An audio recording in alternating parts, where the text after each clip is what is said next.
what the #1 job of somebody that sold their soul in Hollywood is? What? Is to act like it didn't happen. I said, who is that guy? So he called casting and he said, well, they kind of like lovers. I'm like, that's not gonna work out. I'm not homophobic, but I have boundaries for me as a person. When I see that they put every black man in the movies in a dress at some point in their career, I'll be connecting them down like, wow, all these brothers gotta wear a dress. That's happened to me. Is that something that, you wouldn't do, for? I definitely haven't ran into to put on the dress. I mean, you have to have boundaries. And from the looks of it, the new pope is not Turkson. The new pope is 9-year-old Oscar nominee Quvenzhané Wallis. Wow. You've heard the whispers for years, the rumors that dance around Hollywood's edges like shadows at midnight, stories of careers built on something darker than talent, of success that comes with invisible chains, of rituals that strip away everything you thought you knew about Hollywood celebrities. Tonight, we connect the dots everyone's afraid to acknowledge. There's something unsettling about Hollywood success stories that happen too fast, careers that explode overnight without explanation. But what if I told you that behind many of these meteoric rises, there's a pattern, a transaction that has nothing to do with talent and everything to do with surrender? Clifton Powell represents something rare in Hollywood, an actor who actually meant it when he said he had boundaries, while others whisper about the price of success. Powell lived the consequences of refusing to pay it. Judging from my resume, I haven't turned down much. The thing that I want people to understand is a lot of the smaller movies that you see me in probably was a friend of mine or a producer who hired me when I had no money, or they come highly recommended. I've been offered some different types of roles that I didn't take. I did a TV series where they wanted me to play the neighborhood coon, and I walked off of that. But most of the time when I read a script, if I like it, I do it, I don't let when you get to a certain level, when you get to my level and above, your agents kind of tell you what to do. And I don't let anybody tell me what to do. I've worked my ass off and I do what I want to do. Sometimes, like say for instance, I'm gonna speak on this movie because I caught a lot of flack for doing this movie, Women That Aren't Loosed. Now, how I got that role, and please, everybody that's listening understand, I never read that script. Reuben Cannon, who put me in Selma Lord Selma, he put me in Buffalo Soldiers, and he put me in Why Do Fools Fall in Love. He called me on a Thursday and said, hey Cliff, I need you tomorrow for this role. My main actor dropped out, I need you. And I came in because that's one of my partners. And he hired me when I had nothing. He saw the talent. And so when I read the script, when I got to the set, and when I read the part about the little girl, I made them restructure that. I said, I don't think it's necessary for me to have to touch that little girl. Let's just close the door and we hear, maybe her scream or something. I'm not doing that. Now, on the flip side, I wouldn't have taken that role if I read the script because I have a daughter and I know how that is perceived. But after we did the movie, we went around to a lot of places and had panel discussions to help women who have been physically, mentally, and spiritually. So something good came out of that, but that's not a role I would have picked for myself. So they wanted you to play a neighborhood coon? Tell me more about that. It was a TV series. It's a TV series called Simon on the WB. I think it was the WB network. I can't remember. But the week before the show came out, they were scanning all the new shows. And in the Ebony Junior magazine, they said Clifton Powell starring as a neighborhood coon in a new TV show called Simon. And so when I got there and they wanted me to do some coonish type things, I said I wasn't gonna do it. So I met with the big white guy who ran the show and had about 7 shows on. And he basically said, I bet you will do this. He said, I bet you would do this movie if it was a William Friedkin film. Now, if anybody wanna know who William Friedkin is, he directed The Exorcist. So basically he said, I bet you would do this role if it was a William Friedkin movie. I said, I bet you I wouldn't. Powell's story hits different when you understand the pressure he was under. Thrown into a role when the original actor bailed, no time to read the script, then discovering scenes designed to degrade him. His response wasn't diplomatic. It was immediate resistance. He demanded changes rather than submit to portraying himself in ways that would define his character forever. But the real test came with bigger stakes. I got a audition maybe a year ago for Mr. Black. I don't think he read the script. So I read the script and I called him. I said, this guy, that's the gangster, he has this guy named Raphael or somebody hanging around the bar all the time. I said, who is that guy? So he called casting and he said, well, they kind of like lovers. I'm like, that's not gonna work out. I'm not homophobic. I've gotten a lot of flack for saying something in the heat of the moment. I'm not homophobic, but I have no problems with transgender people or gay people. I don't care what color they are. I have no problems with, I'm not or racist or any of that. But I have boundaries for me as a person, which makes me uncomfortable or comfortable that I just don't cross. And it's not militant. It's just that certain things I'm just not comfortable with. I'm a man. I'm not comfortable with kissing a man, whether I got to do it for a role. I commend actors who can handle that inside of their psyche. I'm not wired that way. I've never seen a gay gangster, but I'm sure they have been. There was a guy out of DC named Wayne Perry who was a gangster, biggest killer in DC. I just read about him. I wouldn't play him because there's a scene where one guy walks in and sees him having with a man, and I'm not doing that. But they may come and say, man, but we needed a guy that's rough and tough and can play those rough and tough roles. I'm like, I'm not doing that. That's just me, So I don't necessarily, when I read something I don't like it, I don't give it a second thought to say I'm not doing it. A major film role with a massive payday. Powell himself mentions the potential millions involved. Money that could change your life and secure your future. And Powell walked away because the role required him to cross lines he refused to cross. While other actors became megastars by bending, Powell remained what he calls hand-to-mouth by standing firm. Because I never came to Hollywood to be a star. I didn't have any plans to be in Hollywood. So nobody's gonna force me to do anything. Nobody's gonna dangle money in front of me to make me do anything. I'm my own person because it wasn't my passion. But also the way I was raised. I grew up in the 60s in the middle of, the civil rights movement and with, teachers who were black militants and who were revolutionaries, and they instilled in me a certain level of pride. And, and that doesn't deter me. That doesn't make me better than anyone else. It's just that I have a standard for myself that you can't force me to do anything, whether it's, paying me $50 billion a day. It's just not gonna work. Powell's declaration reveals everything. He didn't come to Hollywood to become a star. He came with pride and principles intact, and no amount of money, not even hypothetically $50 billion a day, could make him compromise those beliefs. Powell's career limitations weren't due to lack of talent. They were the direct result of maintaining his integrity in a system that rewards submission and punishes resistance. Powell's individual resistance becomes even more remarkable when you understand the systematic machinery designed to break down actors and force compliance with Hollywood's most degrading demands. The casting couch isn't just about it's about psychological warfare. It's about identifying vulnerabilities and exploiting them until resistance becomes impossible. I used to work at the swap meet. I used to work at Covenant House. I used to do clerical work. I used to do phone sales. I just never quit. Okay, so when we talk about adversity, if this is your passion, don't quit. So your way up the top is all right then. Shut Get up. to that. No, What I'm trying to make. listen to me. Because I want to clean that adversity thing up because it's very important about what choices people make to think they're gonna make it, which rolls into your way to the top. Okay. It's no such thing as your way to the top. Really? Yeah. If you don't, Madonna.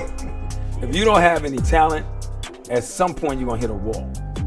There's an article, and I can't think of the white girl's name, but she slept with all the heads of the couple of heads. Marilyn Monroe? No, not Marilyn Monroe. But no. This is a true story. And she was dealing with some of the big executives. And what happened was they promised her all this, but because of the chain of command, they couldn't just come in and say, I know this Pierre's show, but yo, she been to be a star. They were like, hold on, man, wait a minute. You can't just do that as an exec and call the network and say, yo, old girl about to be a star. So she's suing all ahead of those guys because she thought she could her way to the top. But some people have their way to the top. Come on, Clifton, we have the family here, bro. I'm just being real with you. I am too. I believe that there's no such thing as your way to the top. Now, can you position yourself to move in a different way? No, I think, no, listen what I'm saying, because this is what I teach. And I get female students who, like my girl's gorgeous. You're gonna hit a wall where you're gonna get challenged. Powell exposes the dirty secret behind Hollywood's shortcuts. Sleeping your way to the top doesn't just compromise your dignity. It gives the industry permanent ammunition against you. Intimate favors might open doors, but they also create scandals that can be weaponized for control. You become property, not a person. When you're struggling and then you finally make it and some of your people that got their people, you got to go in, man, and go in and get 10,000 for 2 days or I get 10,000 a day. That's good money. And I'm not Denzel Washington. I still make a lot of money, but I'm not Denzel Washington. I made it to the middle. The middle is a great place to be, but to make it to the top is a whole lot of other stuff that I'm not going to discuss on here. It comes with that I'm not willing to do. So I'm healthy, happy and healthy in the middle. If I don't leave my house, I'll make $150,000 just from my pension, my wealth, my residuals, and my Social Security. So I'm good. I made it. I'm not bragging. I'm blessed. But I have a guy named Keith Neal that's in the middle, and he handles all the independent stuff. I never want to get to a place where my people can't reach me. And so I keep him in the middle. And then some stuff my agent brings, sometimes stuff my manager brings. I pay sometimes out 30%. My manager gets something, Keith will get something, or my agent will get something. I move, and I have so many relationships. I made it to the middle. The top is another whole set of stuff that you got to deal with on every level that I'm not willing to do. So, and they don't let strong Kunta Kinte like me get to the top. It just doesn't happen without some compromise, and I'm not willing to do that. Here's how the system traps struggling actors. When you're desperate, they pressure you into compromising roles for money. But Powell found an escape route, developing his own relationships to get roles, avoiding agents who might play double games and force actors into brand-damaging situations. Whatever your preference is, I don't really care, but I don't think you can block people. I think the problem with the casting couch is that if you don't do it, you ain't gonna do the role. I think that's really horrible to put on someone. Like, come in my office and have with me, and then I'll give you the role. If you come in casting and you get the role on your own merit, and you run into me at a restaurant and you want to go out, and if I'm not married or if I'm whatever, and I'm available, I think that can work. That works all the time in this business. But for me to say to you, as a beautiful female, if you don't have with me on this couch right here, you ain't getting the role. And I think that's wrong. And I'ma always say it's wrong. I know I'm gonna get a lot of feedback out there, but I'm just telling you the truth. Anybody that blocks you from something to try to force you into making a decision because you need money or you want to be famous, I just think that's wrong. Powell's moral clarity cuts through Hollywood's twisted rationalizations. Forcing someone into intimate acts to get roles by exploiting their weaknesses is fundamentally wrong. Period. No justifications, no industry customs. No, that's just how business works. I just got my first residual check. It was more than $25,000. So Will Packer put me in that movie. Will Packer called me again. I'm going to work with Will Packer. If my agents don't like it, I'm still going to do it. So people don't understand the inner workings of this business. When you with APA and above, they're ready for you to cross over. That's why Motown crossed Diana and all of them. First they was at the Apollo, then he got them at the big white clubs because they try to cross you over. Powell's philosophy is bulletproof. He stands on what's right regardless of consequences. When people tried to set him up, he recognized the traps and refused to fall into them. The actors who achieve the biggest success are often those most willing to surrender their personal boundaries. Powell's career trajectory proves that maintaining integrity in Hollywood comes with a financial cost, but selling your soul comes with a cost that money can never heal. Now we reach the heart of Hollywood's most twisted ceremony. What looks like comedy on the surface reveals itself as something far more sinister when you examine the pattern. This isn't about entertainment. It's about systematic psychological conquest disguised as artistic expression. Dave Chappelle didn't just observe this phenomenon. He named it and refused to participate. His words should haunt every viewer. When he points out that every black man gets put in a dress at some point, he's not talking about creative freedom. He's exposing deliberate strategy. I mean, I'm a conspiracy theorist to a degree. Like when I connect dots that maybe shouldn't be connected, I don't know. But certain dots, like when I see that they put every black man in the movies in a dress at some point in their career, I'll be connecting them down like, wow, these brothers gotta wear a dress. This happened to me. I'm doing a movie with Martin. Yeah. The movie's going good. So I walk in the trailer. I'm like, man, this must be the wrong trailer because there's a dress in here. They come in. The writer comes in. I think he's the writer. He's like, Dave, listen, we got this hilarious scene where Martin's sneaking out of jail. So he disguises you as a prostitute. And he put this dress on, and what? The prostitute? Nah, I'm not doing that. I don't feel comfortable with that. That should have been in the discussion. What? You don't feel comfortable with it? I mean, it's a hilarious bit. All the greats have done it. So, well, if all the greats have done it, it's kind of hacky, right? You're right. So why don't we just not do it? Because I don't feel comfortable wearing a dress. Oh, come on, Dave, listen, we got it all set up. We're supposed to shoot. Every minute you waste costs this much money. No, the pressure comes in. He said, I'm not wearing no dress, man. I'm funnier than a dress. Just give me something funny to say. I don't need to wear no dress to be funny. What am I, Milton Berle? You know, we're going like this. And then finally he's like, and he leaves. And then like the director comes, Dave, it really would be great if you wear the dress. What is wrong? What is this, Brokeback Mountain in here? So then,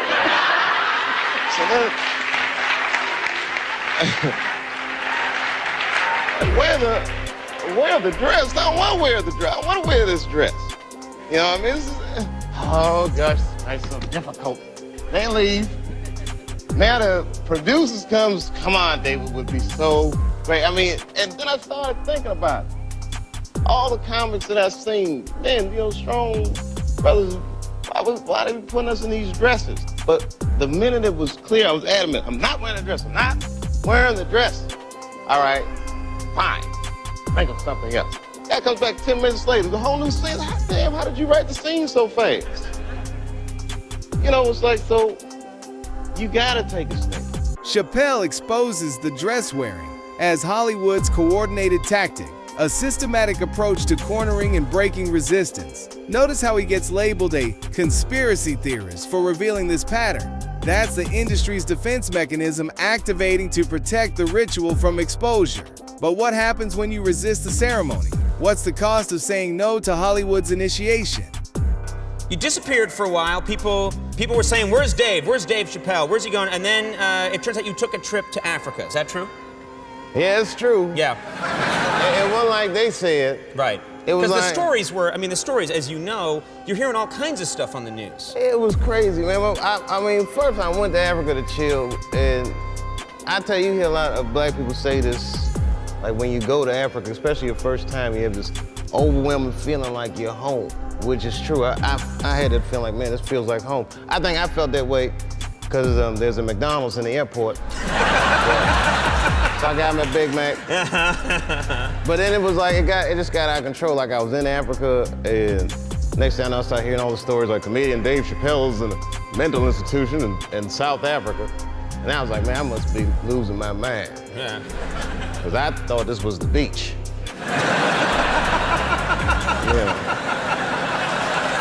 And everybody calls me crazy. You know, I mean, it was just... You're hearing on the news things like he's gone crazy, which that doesn't sound right, you know? And well, you know, maybe I know stuff people don't want me to talk about. So we're gonna want other people to believe. So they'll call me crazy. But it was a weird thing to get called crazy. At first it was scary. And then now I feel like it's liberating. Like, I feel free, like I can just say what I want to do what I want. They already call me crazy. I can't hold myself accountable for these things. I'm crazy. I can't be held responsible.